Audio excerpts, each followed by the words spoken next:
Hi everyone, welcome again to the podcast, and today is a very special episode. Today we have on the 3 times Mr. Olympia, Frank Zane, which is an awesome podcast. We go through and cover a whole range of topics. I was absolutely blessed to have him onto the show to share his wisdom and share some of his stories and to share his spiritual path as well on the show. So just before we start, I just want to let you guys know that obviously if you're listening to this podcast, you're quite aware that I have partnered up and joined with Eternum Labs, and they have just released two new products. One is called Zane and one is called Zone. Zane is an advanced formula which increases your sleep quality, and it increases your deep sleep, your REM sleep, and also helps you wake up with better energy, feeling a lot less lethargic. Zone is a supplement that has been formulated in order to essentially get you into the zone. What it does is it has all these different ingredients which act as juice to your brain. It has no stimulants, and it's like perfect to replace instead of having a coffee when you need to focus, when you need to bring up energy. So for work, for speeches, for gym training, when you need to concentrate or anything like that, especially if you're getting to a workflow. Also, just letting you guys know that I do have my recipe ebook, and if you've been listening to my podcast, you would be well aware that I am obsessed with nutrition and finding out the simplest and easiest little ways that we can make hacks in order to make the nutrition and meal prep and getting in good food a lot easier, cheaper, and making sure that it actually tastes good. And I've gone through and researched and wrote down all of my recipes that I use, that I still use every single day and have used for the past 5 to 6 years, that have worked extremely well for me and lots of other people. Everyone who's bought it keeps messaging me saying, "Oh my God, this is really good." I'd also just want to mention that if you guys aren't sure what I actually do for work, is that I life coach people. And as part of that life coaching, we really focus on people's health. We get them started on a hero's journey.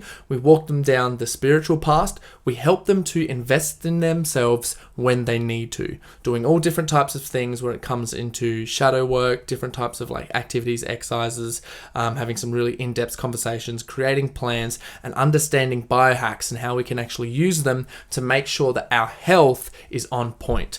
If you are interested in that, please, or just want to find out more or understand what it's about, head to my Instagram and DM me just saying health. No emojis, nothing else, but if you're interested, just DM me saying health, and then you can see how we go from there.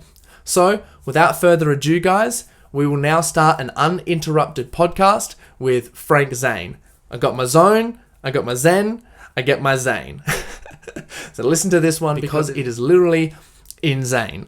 Okay, I'll stop with the puns now. Enjoy, guys, and we'll see you in the next one.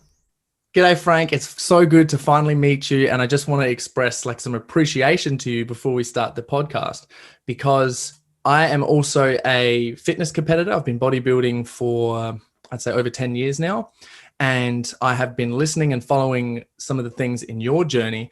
And basically, I've used a lot of techniques that you have used in terms of like meditations. Like I've listened to the meditations that you have done, and I listened to them throughout a prep.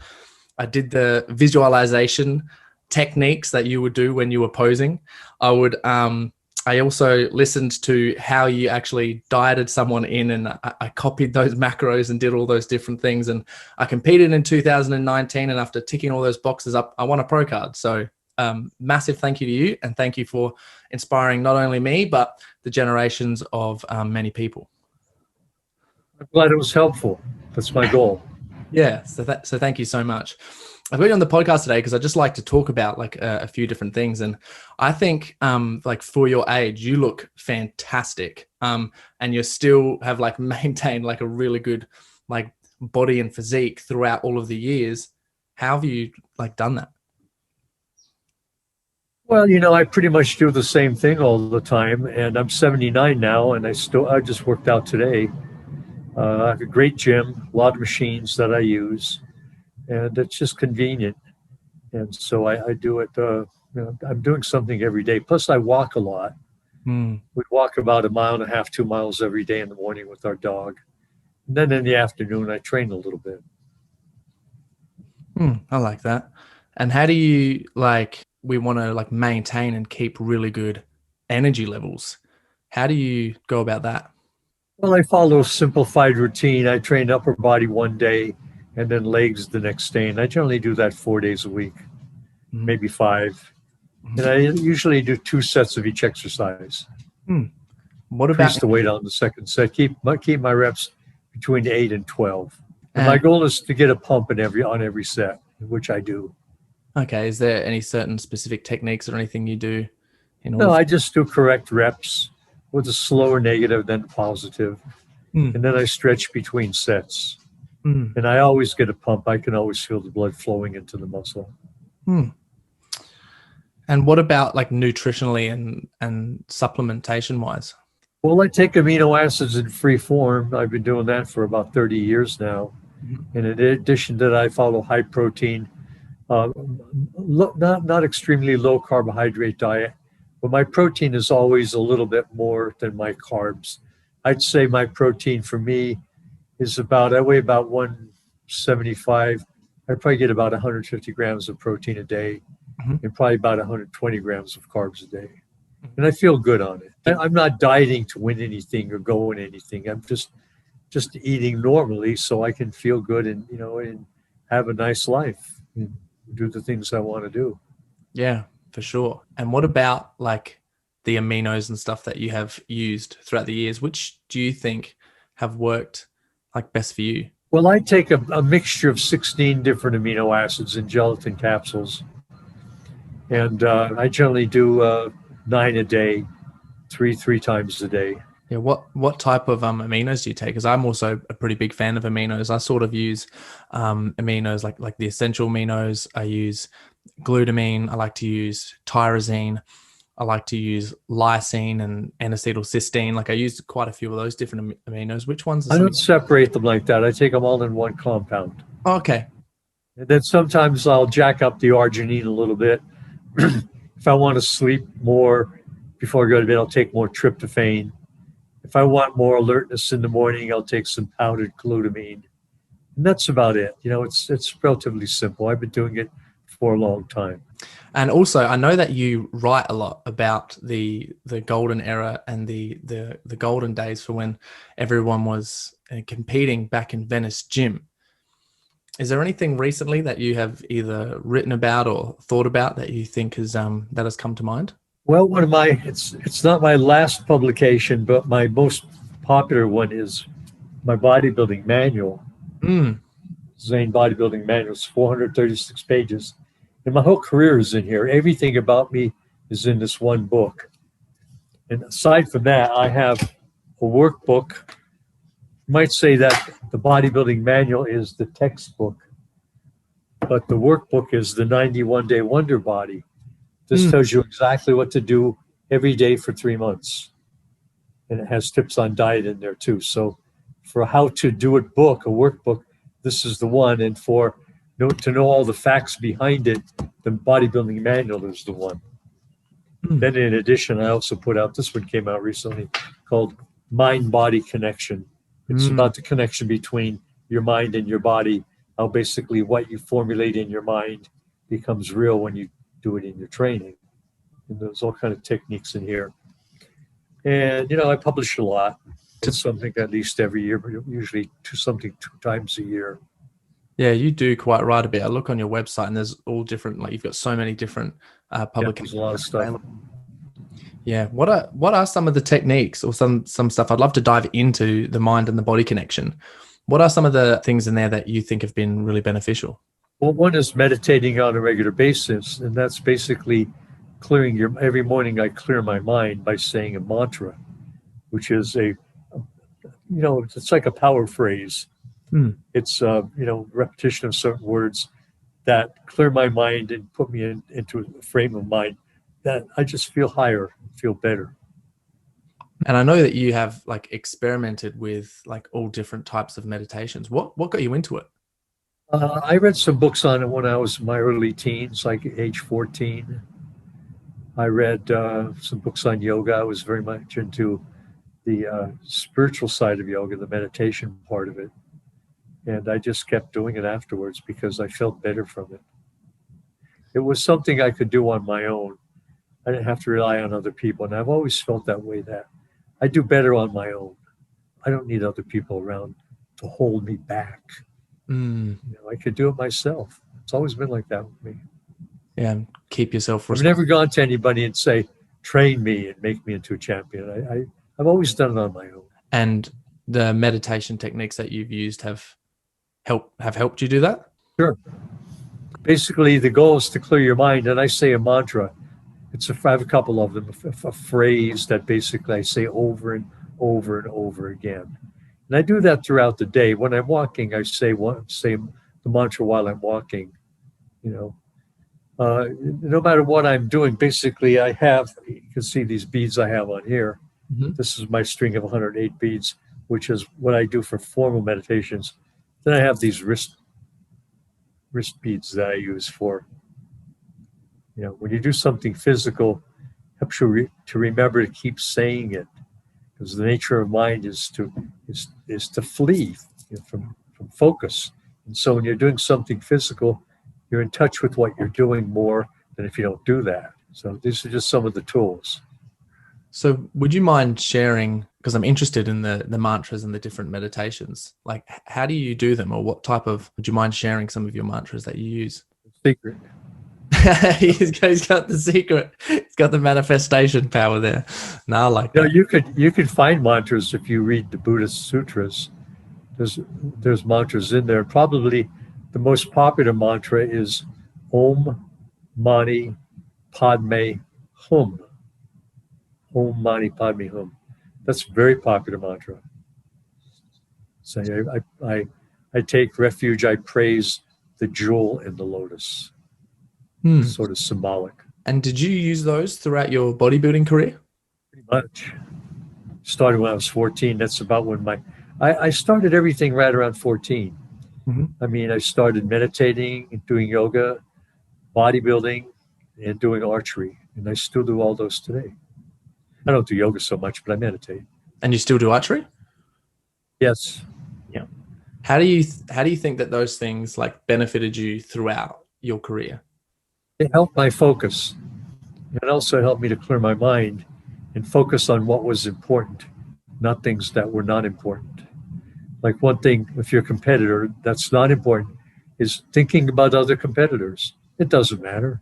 What matters is what you do and what you look like. And if you're always worried about something else, somebody else, you're never going to get that good. You're never going to be you have to learn to be focused. That means bringing your attention to one point. And archery is good like that. When you're aiming at the bullseye and a target, come on. I mean, how much more focus can you get than that? I find that very helpful. And I usually do that 1 or 2 times a week now. No, that's awesome. I also really appreciate how you in your bodybuilding career, where you focused on the aesthetics side of things and how your body looked, and instead of actually building up like too much mass and looking really big, like you sort of had this really great classic physique look that I think it inspires a lot of people. Like I think a lot of people look at that and be like, that's the physique that like I want to go for. Why was that? Well, I experimented with bulking up in my early parts, like in the 1960s in my career. I weighed 220 at one time. I bulked up to that, and I was just smooth and fat and not impressive. And so I found my best weight was about 190 pounds in that range.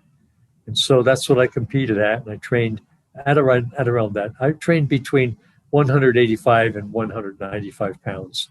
I never went over 200. And I always went by what I looked like. I based my training on what I looked like in photographs, because what you look like in a photograph is what you really look like. You don't look like what you see in the mirror. That's you backwards. Nobody sees that. So you got to see yourself the way other people see you, and that is achieved by taking a lot of photographs. I have thousands of images that my wife took. She's a very good photographer.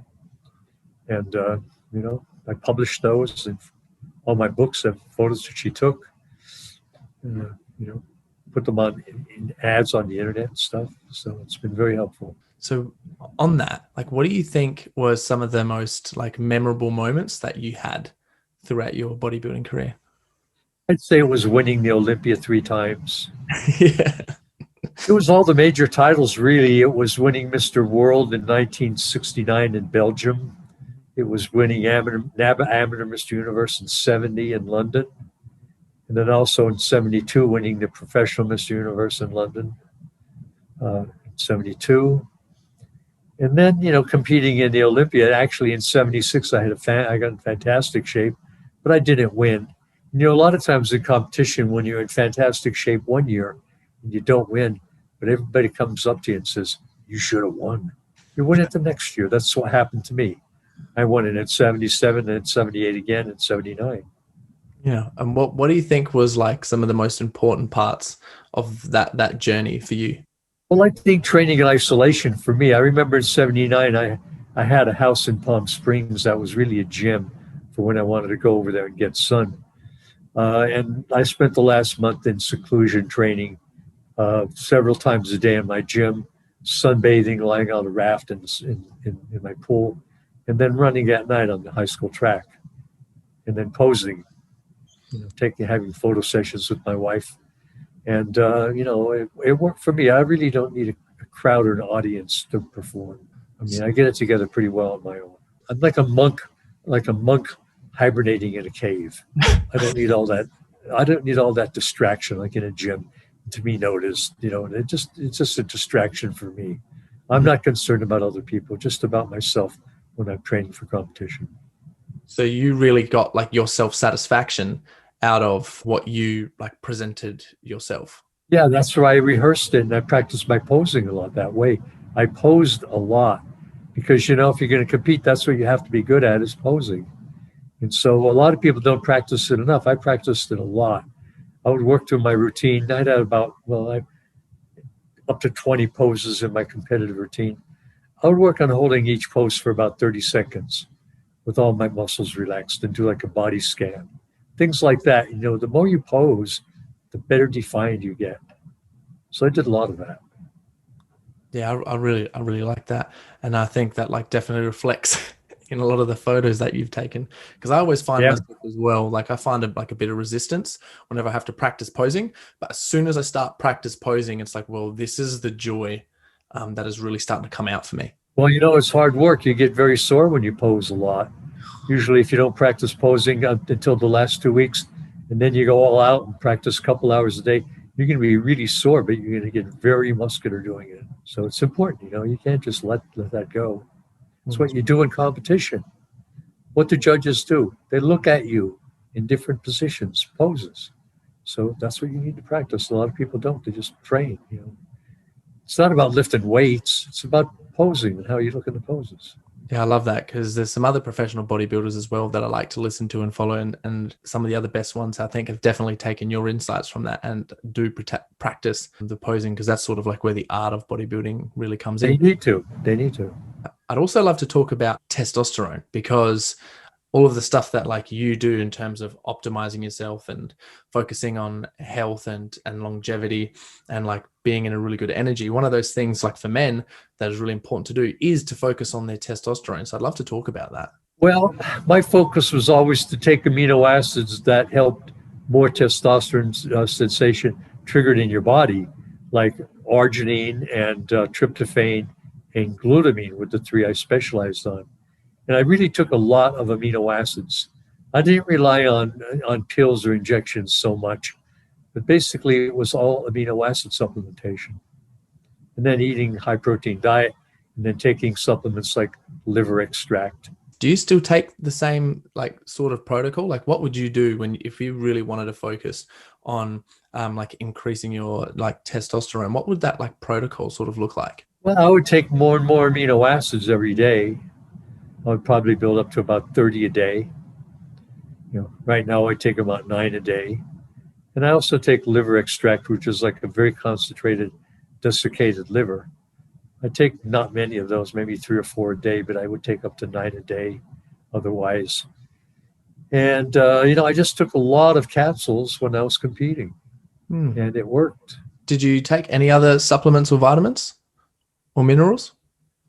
Well, I took, the B complex, I took vitamin C, I took the minerals, calcium, magnesium, potassium, iron in the proper amounts. And then I always correlated what I looked like with what I was taking, compared them. And by doing that, I was able to see what I might need to take more of or take less of. And like obviously doing that, one of the main things that you're going to be focusing on is recovery. And I think like now it's being shown, like the light has been shined on actually focusing on recovery and how important it is in order to make yourself look good, make yourself feel good, give you like the energy that you need. Is there any sort of, well, I'd love to just talk about like recovery and your thoughts on it. Well, of course, sleep is important. And basically, I sleep usually from about 11 to 5. It's a good 6 hours That's in relatively bed. short. Pardon? That's relatively short. Well, not for me, it isn't. I mean, I'm 79, so that's quite enough. Okay. And I'm not carrying a lot of body weight either. So it's quite enough. And then I meditate for an hour a day, which is equivalent to another 2 hours of sleep. So I'm getting enough recuperation time with that. And then, I stay in shape aerobically by walking every day. And then I train with weights. I do something every day in our gym. So I stay up on it. Then I eat healthy. I have soft-boiled eggs with grated cheese and avocado and some whole grain toast for breakfast. Usually a cup of coffee for breakfast, but that's all I have on coffee is 1 cup a day in the morning. For lunch, I usually have, usually it might be some kind of meat, chicken, might be beef, lean ground beef. It might be fish, and then I have fish every day. Usually, my breakfast, my dinner. Well, tonight it's going to be about 12 ounces of salmon and a small baked potato, and a little bit of salad of lettuce. That's going to be it. Is that different to what you were eating when you were bodybuilding? Not much different. Yeah. Probably eating more carbs now than I did then because I feel better eating more carbs. But I still don't carb overload. I don't have a lot of carbs. Like I never let my carb intake exceed my protein intake. Why is that? Because I don't want to get smooth. Yeah. I eat enough carbs for immediate energy purposes, not so much that I put them in storage. Like I'm not going to run a marathon. So I won't never carbohydrate load. Every meal I have always contains protein with some carbohydrate. How do you think, do you think it's extremely important for people just in general to know that? Well, I can't speak for other people. It is for me. So if somebody wants to experiment with that on their own, it's done well. I've done well with it. Yeah. I'd say it will work very well for most people. The main thing I think is to avoid refined carbohydrates like, sugars and sweets and candy and cake and pastry and all that stuff. Don't eat that. Don't keep it in your house. If you keep it in your house, you're likely to eat it. So don't keep it in your house. Yeah, I think that's the hard part. Sometimes a lot of people is resisting that temptation. They haven't got the mantras to get in to make sure that they're not actually buying those types of foods. Well, you have to set your life up so you'll be successful at these things. Don't keep something around if you shouldn't be eating it. It's stupid. Yeah. You absolutely have to have it. Go out and get it.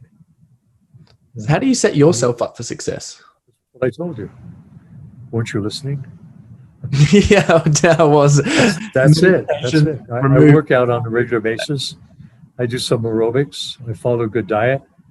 I stay positive. I don't hang around with negative people.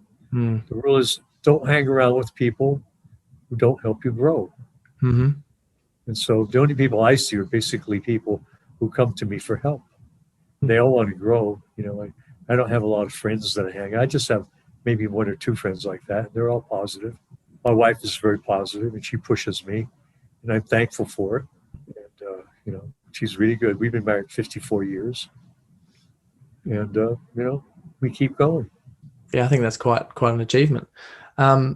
So I'd love to know as well, like your inputs, like when you want to actually like learn or research something, like what are the topics that you sort of look towards or go to learn all the things that you do?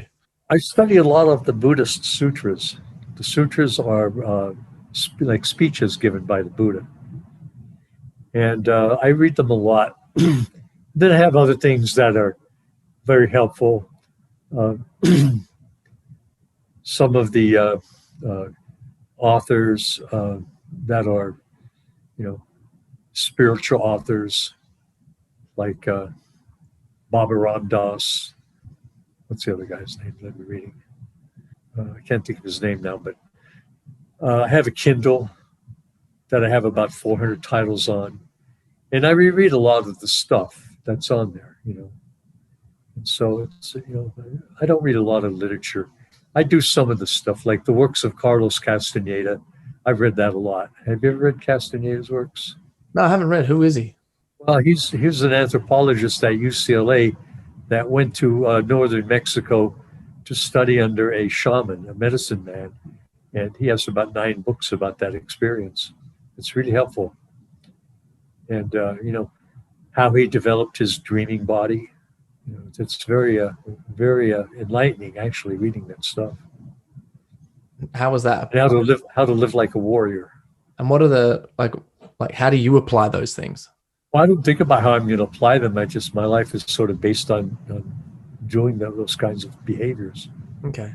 Like a good book on Castaneda's Tales of Power. I recommend that one if you want to get into that.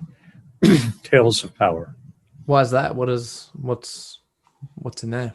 All about it. It's about his meeting with the Don Juan, the Indian medicine man, and some of the things that they did, how he expanded his consciousness. And like how did he do that? You got to read the book. He's not going to give away any secrets. I like story. Often, so it's a long story. Okay. It's worth reading. Okay. Another good book that I recommend is called In Search of the Miraculous by P.D. Ouspensky. It's about the teachings of Gurdjieff, George Gurdjieff, who was like a spiritual leader around the 1950s, came to this country. You know, was originally from Europe. Yeah, I'm extremely intrigued. Those 2 books, Tales of Power and In Search of the Miraculous, I recommend those. And if you read those, you'll see, you know, what I'm into. Like, I know you said you started getting interested into everything at the age of like 14 for all the different things that you were interested in.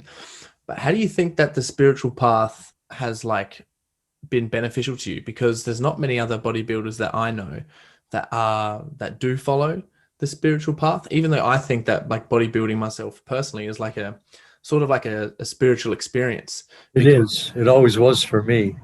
And anything I could do to help that was what I did.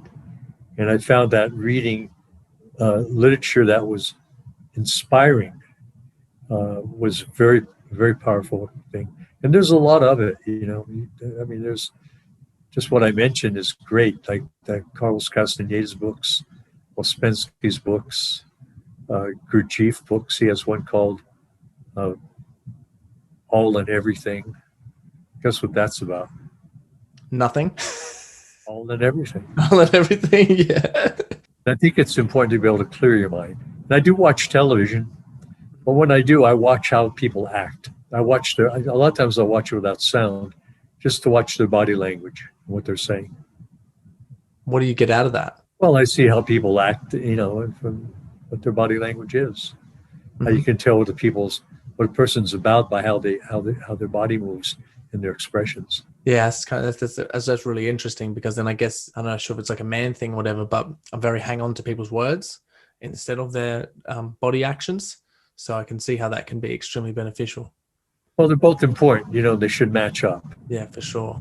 So I also know you have like your own gym as well, and you've set up things in your gym a little bit differently to like a normal gym. Would you mind going into some of those things? Well, I don't know. I have a lot of machines. Yep. Let's see. Going to my gym, I have, first of all, I have a leg blaster. That's a device. I don't sell it anymore, but basically it's a way to squat, having your hands free by having a harness that goes over your shoulders. Mm-hmm. And so you can squat in an erect position with that. And then I have a multi-purpose gym that I can do. I can do lying incline presses with a neutral grip. on this machine, which I like. As the lower pulley, which I do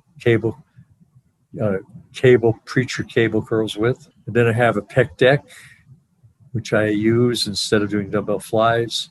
And then I have a curling machine, Italian curling machine, which I do one-arm curls with. And these machines basically replicate free weight movements. And I use free weight movements too, but I like machines better in a way because they isolate better if you have the right machines. Then I have a dip machine, parallel dip machine. That's great for chest work and for tricep work. I have a Nollis pullover machine that I use. Actually, I do pullovers with it, but I also do tricep extensions with it. I found another good exercise on that machine. So you turn it around. Well, basically it's got this part of it that you grab it up here and do pullovers with. I grab it here and let me know and do tricep extension. Okay. So it works really well. I have a nice lat machine with low cable row. I have dumbbells from 2.5 pounds up to 50s. I don't do a lot of dumbbell work anymore. I tend to get it on the machines. I have nice leg machines. I have a Nautilus leg extension. I have a real good incline leg curl machine. I have an advanced free weight systems horizontal leg press. Company's out of business since the 1990s, but this machine is fantastic for leg presses. And I have one of their lat machine, of course, and the dumbbells. And what else do I have? Oh, I have a cable machine. I forget the name of it. Basically, it has two arms that go in and out and up and down. So I can do all kind of cable work with. Crossovers, one arm side cable raised at a time. So basically, I could do everything in my gym. I have better equipment in there suited for me than any commercial gym I could possibly go to. And so it's developed over the years. And my gym is 600 square feet, and it's packed full of stuff. Yeah, that's quite the setup. I love that. Yeah. So what are you currently working on at the moment? Because I know that you're writing, you do write all the time. So is there anything at the moment that any projects that you're focusing on? I'm writing a book called Overcoming Weak Points. And everybody has parts of their body that need more development in relation to other parts. And so that's what this book is about, is overcoming weak points, different weak points. Each part of your body, we go through it, and I give you certain combinations of exercises that will really give you a great workout for those areas. And so I'm working on that now. I guess I'm about a third of the way through it. And I just finished this one here, the mind-body connection. So about a 60-page booklet. It's got all the workouts and everything in it. It's all the psychology, it's a lot about the mind. Basically, as the saying goes, is our lives are shaped by our mind. We become what we think. It's important to think the right things. Think the right thoughts, say the right words, do the right things. Thought, speech, and action. Those are the main three. Yeah, I really like that. And then obviously through those things, that's what you actually create and transform. Right. Something. That's what creates, is thinking the right way. That's the mental blueprint. Saying it out loud. It's already behavior. When you say things out loud, they already start to happen. And then follow through with your behavior. Everything works that way.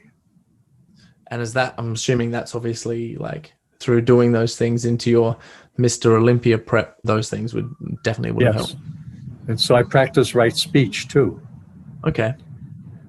So if somebody says to me, I was going into the Olympia, one guy says to me, what do you think is going to happen in the Mr. Olympia contest this year? I said, it's my intention to win. Simply put, I intend to win.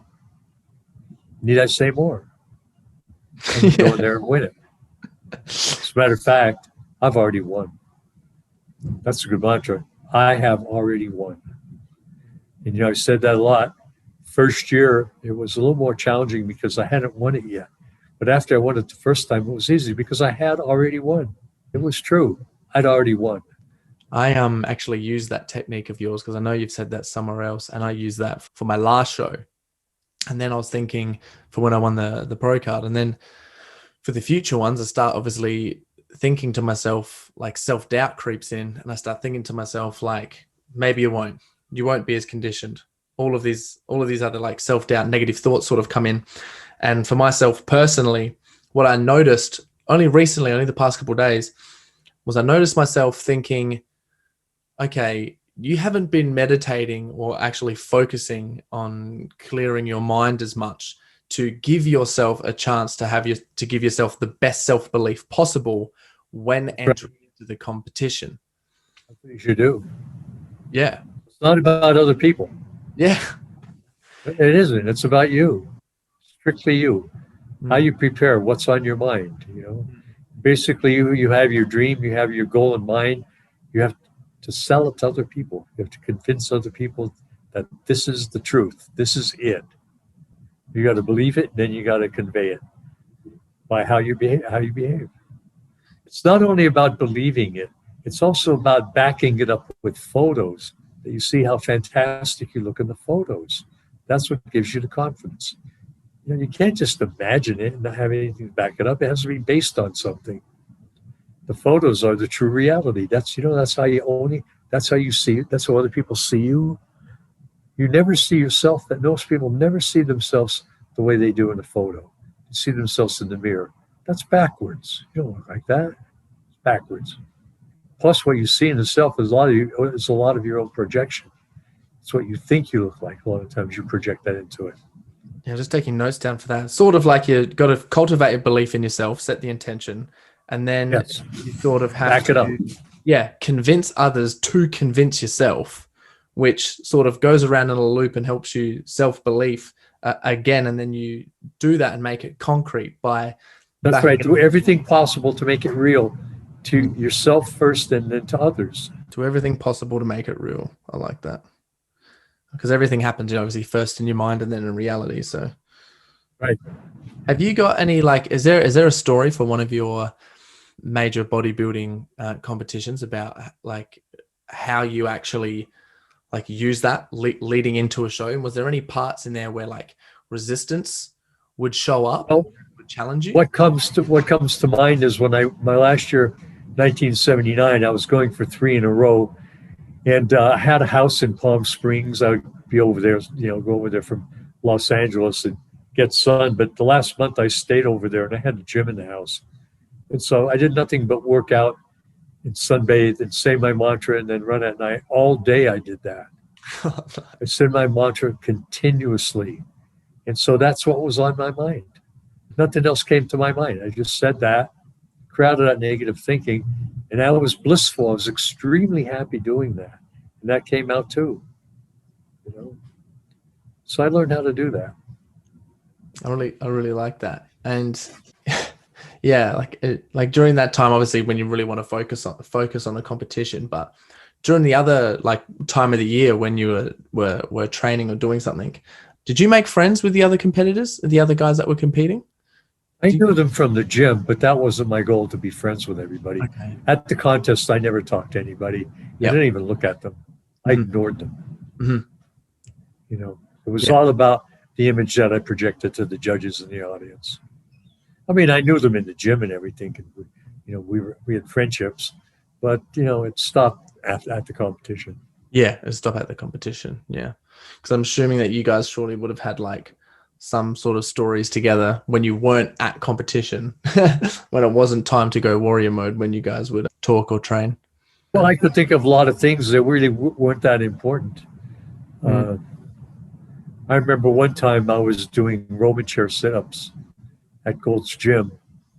And one of my heroes from bygone days is Zane, who was known for his abs. And he was, he worked at the gym 2 days a week. So I was friendly with him. He was friendly with me. And he came over one time I was doing Roman chair sit-ups. And I decided to see how long I could do them. And so I did them for half an hour. And that wasn't that bad. My lower back was a little bit stiff after that. So the next day, I did them for an hour. And it wasn't that bad. And then the next day, I did it for an hour and a half. And then the next day, I did it for 2 hours. And then the last day, I did it for 2.5 hours. And I realized but I could keep doing it if I wanted to, but I had other stuff that I could do. So that's how basically I learned that what I could set my mind to, I could achieve. It's a matter of focusing on that to the exclusion of conflicting thoughts. And when I was doing ab work, that was basically, I was very centered when I was doing that. Because obviously actually having your abs to express themselves can be a bit of a difficult thing. It's not always just how many sit-ups you can do. Well, you just focus on the movement, that's all. Yeah. And the tension in the muscle. And then you just keep going. So do you have any other hobbies? I'm pretty sure you play like musical instruments. I play harmonica. I'm a decent harmonica player because I've been playing for so long. I play chromatic harmonica. That's my favorite. And I have a couple of guitars. I play rhythm guitar. I don't play solos. I play rhythms on the guitar. Solos on harmonica. Then I make bamboo flutes. I have a number of those I've made. I make the shakuhachi flute, which is the Zen meditation flute. It's 5-hole flute. And I play those too. So it's flute, harmonica, and guitar. I've played harmonica since I was about 11. Flutes for about the last 6 years, maybe. And guitar for about the last 10 years. I don't consider myself a good guitar player. I basically fool around with it. And I like playing rhythms. But I think I'm a pretty good harmonica player. And do you find that like you do that to challenge your mind and to learn new things, or? No, I just do it to get in a groove sometimes, to play it and play different things, playing something I never did before. Playing riffs, a sequence of notes. I'll play a sequence of notes and then I'll develop a theme for the music after that. And so I come up with a lot of different combinations for songs if I wanted to have a song to it. But I've written a lot of songs. Actually, they're like poems. They're bodybuilding songs. I like that. So your bodybuilding poem songs. I had a book years ago. I still have a couple of copies laying around. I don't sell anymore. It's called Let's Grow. And I have about 36 songs in there that I wrote. And did that just sort of help you get clear and help you set intentions as well? Well, they're like mantras, they're like extended mantras. Let's see, what's one of them? I can't think of one right now. But songs that basically, it's called oxymoron. Do you know what oxymoron is?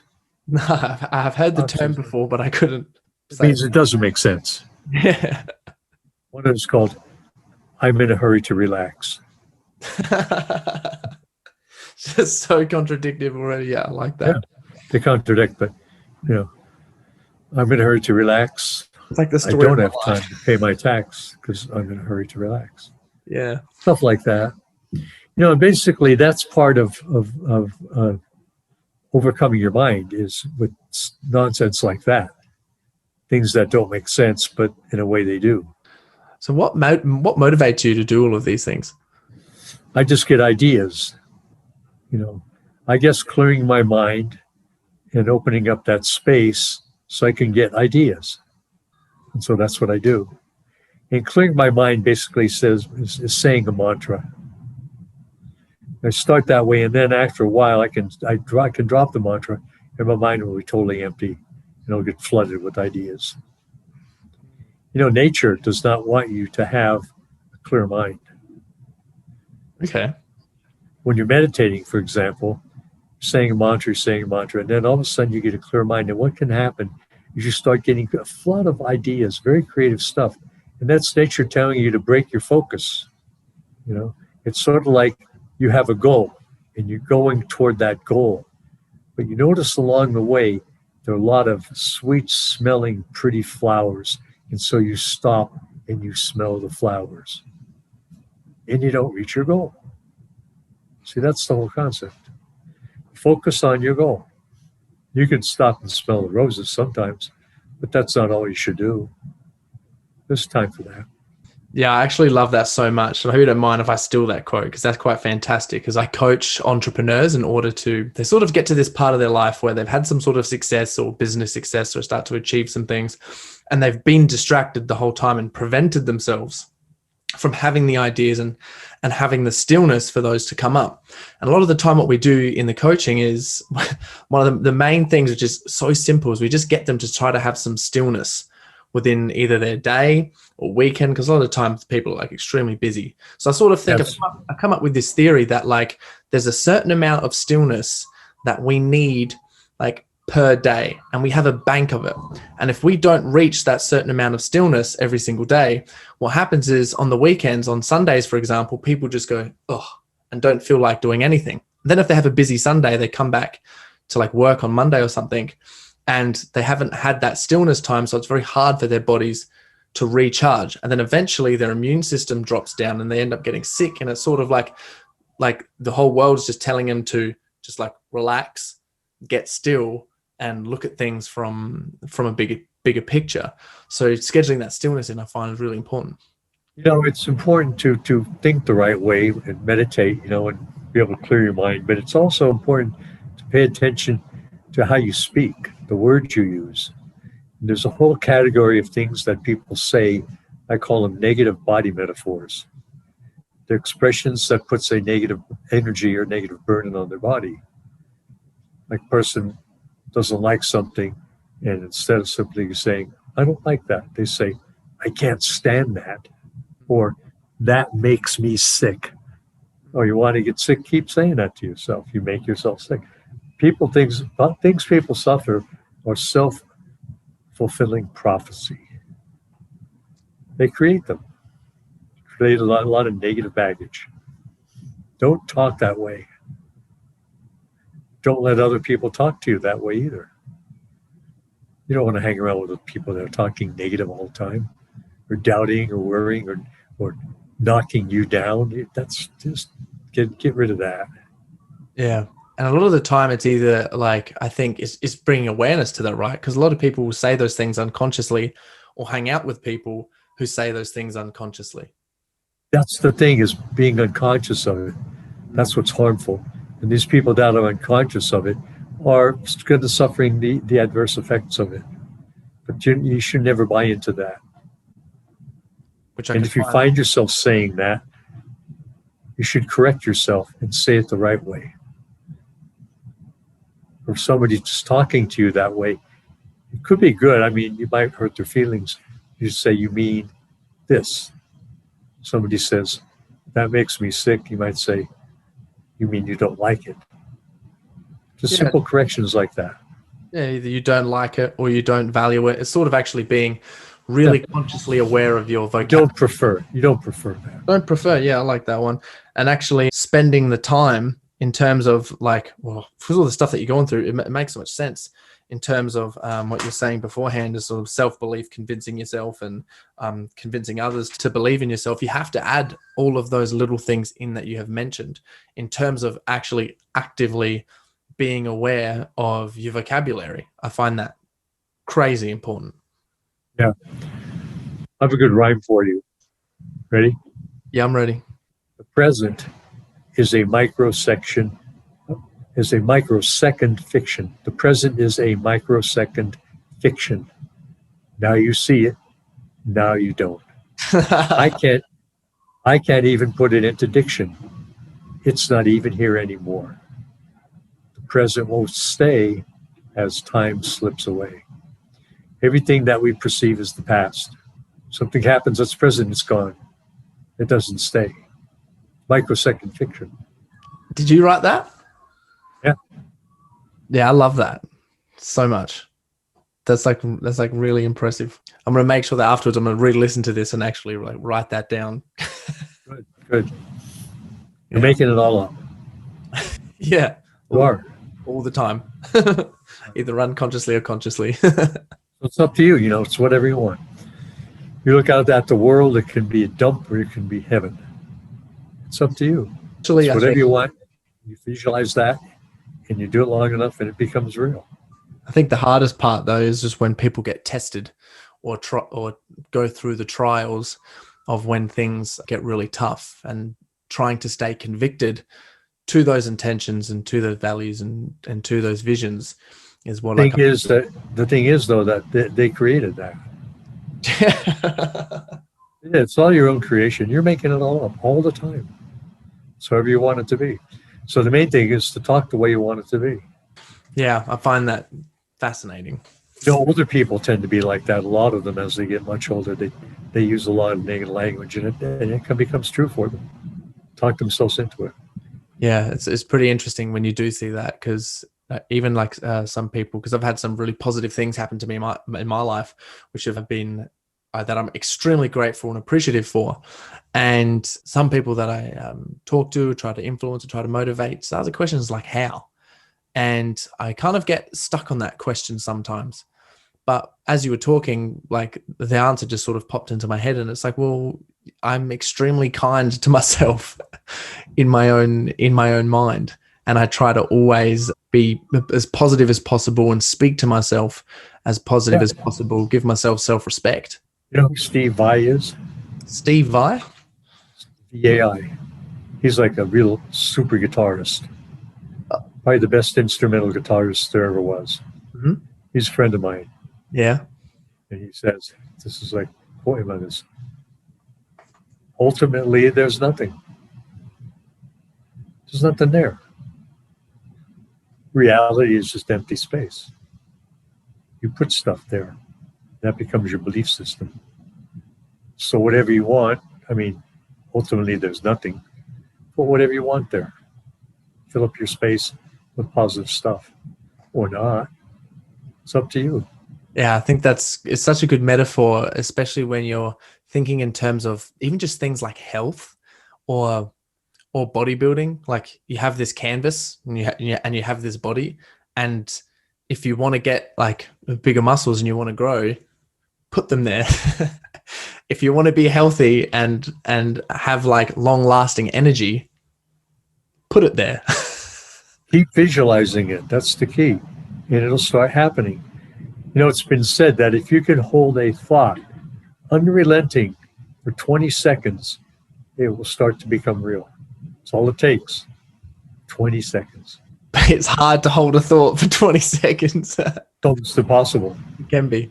But you can train yourself. That makes it becomes more realistic than if you never do it. If you think you can't do it, then you can. You can't have doubt. Eliminate doubt. What is it you want? Visualize it. Keep visualizing it. Don't make a schedule for when you want it to happen. Just keep doing it. It'll happen maybe at a very unexpected time. It has to. Has to. Whatever you put out there comes back. Sort of like thoughts can turn into a spiritual boomerang if you're intentional about them. There you go. Yeah. You know, you might try something. Here's a visualization. Visualize yourself radiating light out to the world. You see light coming out of all parts of your body. You just keep visualizing it, visualizing. And after you've been doing that for maybe a minute or so to start becoming real, you actually see this. It's all in your imagination. And you keep doing it, doing it. Then you stop. Then you know what happens? It all comes back. All comes back. That's fascinating. Because as you're talking, I'm just. Why are people happy that do good all the time for other people? They're happy because it comes back. Yeah. Yeah, I really like that. Ways. Don't try to figure it out. Just accept it. Yeah, as you were speaking, I keep having all these little moments of when like, and I'm like laughing at the moment because I can't vocalize them right now. But in terms of like things that have that I do or focus on, I can understand. It's like, oh yeah, that's happened and it's come back. All these little things that I've done like have worked just like that. So, yeah. You know why? Why? You know why? Because you're a genius all the time. I like that. It's not my saying. It's Jack Kerouac saying, hey, there's a good author to read. So what do you mean by that as well, genius all the time? You're always a genius. Only problem is you don't know it, you doubt it. You're enlightened too. You are completely enlightened. You don't know it, so you doubt it. See, that's what self-realization is realizing it. Yeah, which is, I guess, that comes back to that part, just like circle moment is obviously. Yeah. Hey, so if you want to read Kerouac, I mean, he's a great writer. Dharma Bums. Is that the book called? That's the book, Dharma Bums. Dharma Bums. Right. I have so many notes here. Is Another there book that's even more popular. I can't think of the name right now. Fairwax. Oh, On the Road. On the Road in Dharma Bums. and these had some big impact for you? Yeah. Yeah. Do you have any other techniques that you like to use and meditate on? Like you said, you're visualizing yourself spreading light out to the world. And I know that you would have in your bodybuilding competitions, like as you were posing, you would have been visualizing yourself winning the shows. I would visualize my posing routine too. Yeah. I would visualize it like looking at me like I was posing on stage, from coming from the outside in to see what my poses were. And then I would also visualize it actually doing it and looking outward and going through the sensations and feeling it. There's two different ways of visualizing. Yeah. Well, I think that's internal and external. Yeah, that's like super visualization though, like actually allowing the feelings to come through too. That's a whole nother different ballgame. Start with the external, looking at it, and then go to internal, feeling and radiating it outward. I would, when I would be going to give an exhibition, what I would do sometimes, this one time I was giving an exhibition in Arizona. It was before competition, so I was still getting in top shape, but I was sort of big and a little bit smooth. But I took pictures of my posing routine, and I made a film strip of it. I taped them together, so I knew when they were, and then I'd listen to my posing music as I looked at the photos, and I got it perfect that way. It came very easily because when I would hit one pose to the music, automatically I would think of what the next one was. Just follow each other. It's amazing how your memory works if you train it and things like that. Actually training your memory. I find that. Yeah, I love that so much because obviously when you would have got on stage or had the exhibition, so you put the music at the exposition on top, or you did the own music yourself and then run that through in your own mind? I would listen to it sometimes, and then the other times I would just run it through. Yeah, that's just given me some ideas in terms of what I'm going to do because they have these as well. It's funny that you said that with how you actually use your memory because they did a study. I'm not sure when, but I remember reading it or listening to it somewhere and actually researching it and seeing that the study was real. But what they did was they did a study between people actually playing the piano and rehearsing it by playing. And visualizing it, yeah. And then people... Or shooting basketball hoops, the same kind of thing. Yeah. And they just... It's almost the same thing. Yeah. And there's like, they come up, it was like the difference between the people who actually practice it, the people that nailed the piano were like 95% accurate. And the people that just visualized it and didn't touch the keys were like 80% accurate or something. Yeah, it works. Yeah. I don't remember being absent-minded. Ooh, what do you mean by that? Think about it. I'm trying to. Yeah. It's an oxymoron. Yeah. Like I'm in a hurry to relax. I resonate with This makes sense. So much. I think that just being extroverted doesn't help there. Yeah, so we'll wrap it up because we're getting to the end of the show now. Thank you so much for coming on. I would just like to ask you sort of one more question for people who really want to optimize themselves and really become better within their health, within their body, spirituality. If you were to give some advice to people that have just started that journey and they really want to make that change, what is something that you would say or some wisdom you could give them? You need a good guide, and that's why I've written books. I'm an HG. Basically, I taught school for 13 years. I have a master's degree in experimental psychology and in education. So basically, my goal is to educate people, and that's why I write these books. This book has everything in it. Everything. And then the other one, that's the textbook. That's all the ideas and the facts. And this one is the workbook where you can actually do 3 months worth of what to do every day, all the workbook. These two are very, very helpful for people. And the other one is I have a DVD that shows all the exercises on there that I actually recorded that I was 60 years old when I did that in my gym. So that was like 29 years ago. Still doing the same thing. And I love how you use the term as well, guys, as actually getting books, because I also think, and using books and using those different like tools for that, and it's not just also getting someone as well.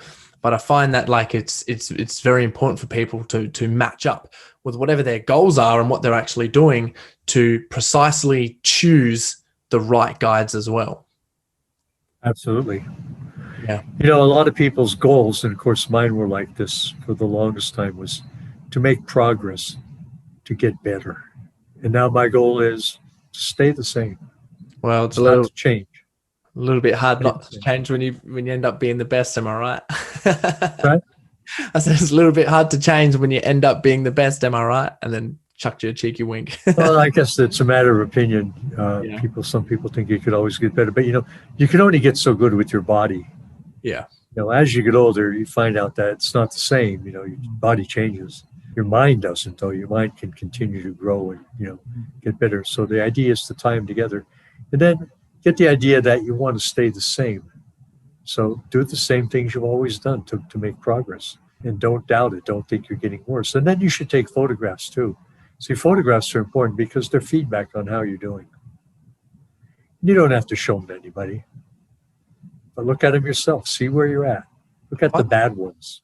Yeah, I think especially the bad ones, because it's quite humbling, especially because I am extremely into like anti-aging and longevity. And I find that, like you just saying that, like, it'd be hard for a lot of people to take photos and look at them of themselves, because then they have to be like, well, that is reality, and now I need to make a change. First, I was talking about Gurdjieff in his books, and Spencer's book talks about self-remembering. So self-observation, to observe yourself as you are, but also remembering what you are, what you look like. It's sort of like taking photographs of yourself at different times. Like you're posing for photographs, that's one thing. But when you're not posing for photographs, what do you look like? Yeah. When you're relaxed, when you're in certain things. My wife showed me a photo she took of me walking today, and it was humbling. My stomach was hanging out. I was hunched over. I don't see myself that way, but it's the way I am sometimes. So it's good to see that. Yeah, I think that's like such a valuable lesson. Is there anything else you sort of do to ensure healthy aging? I don't worry. I don't worry about anything. It's all part of the plan. Stay positive. Don't worry. Don't think about negative. Worry basically, stay present centers. Worry is basically projecting doubt into the future. Because you're doubting what's going to happen. Just stay positive. Stay in present time. Just be positive. Keep an open mind. And, let opportunities occur. Let them descend upon you. Yep. Well, and don't be so arrogant that you think you have everything figured out how it should happen. Some people are, that's like everything is cut in stone. It can only happen this way according to their belief system. Like a lot of religious people are like that. If you don't believe a certain way, you're going to hell. Yeah. So, it's not maybe it's true for them that way because that's their belief system, but it doesn't have to be yours. Yeah. You should be open to possibilities. You don't know what's going to happen. But if you stay open and think positive things, you create those in your life. Think the right thoughts, say the right words, do the right things. That's the rule. Yeah. Think the right thoughts, say the right words, do the right thing. There's a One little follows from the other. Yep. That's like a little mantra and there. Then it's circular. Doing the right thing goes back to thinking the right thoughts. Yeah. Circular. You think the right thoughts. And it expands. Then the energy of that just absolutely expands. Is there any other poems or quotes that you would like to leave us with before you end the show? Anything that you've been saying recently or an old favorite? Well, just more or less what I've said the whole time we've been talking. Yeah. I think you should really, I think reading the right things, reading things that are uplifting, what inspires you, reading inspirational material. There's a lot of stuff. I've had a Kindle reader for about 10 years now, and it's really great having that because I have at least made me even 400 title books on there that I can refer to at any time. And I reread it, reread a lot of that stuff. And I think that's important. I don't carry around books, although I find with my eyesight the way it is, I find it challenging to read material. It has to be magnified or the right light, but on the Kindle, it's right there for me. And I think that as you get older, so your physical abilities decline, you have to find ways to make that easier for you to continue with. And so I think a Kindle readers, it was a good thing for me as I get older to have those books that I was interested on that reader, to be able to read them anytime I wanted. It's like having 4 books condensed into that little thing you carry around. So I found that very helpful. And, you can buy all these books for a fraction of the price it would cost you. A lot of them are free. So if you get one, I think a Kindle reader costs about $120. A lot of the books are free, like in Ouspensky's In Search of the Miraculous is free. You don't have to pay for it. And a lot of them are free. So it's a good investment.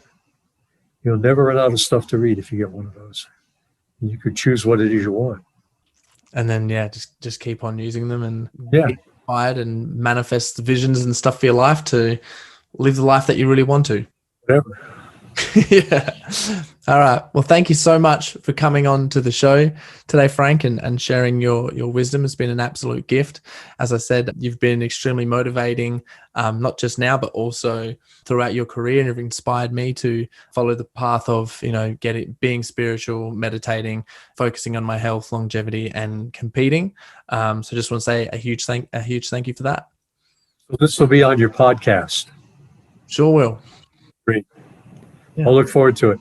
It's been fun talking to you. I think we covered some really nice things and some good points made. So I think people can benefit from listening to it. So keep up the good work. Yeah. Thank you so much. And I think that too. So it's been a pleasure. My pleasure. You take care. Yeah, you too, Frank. See ya. Bye-bye.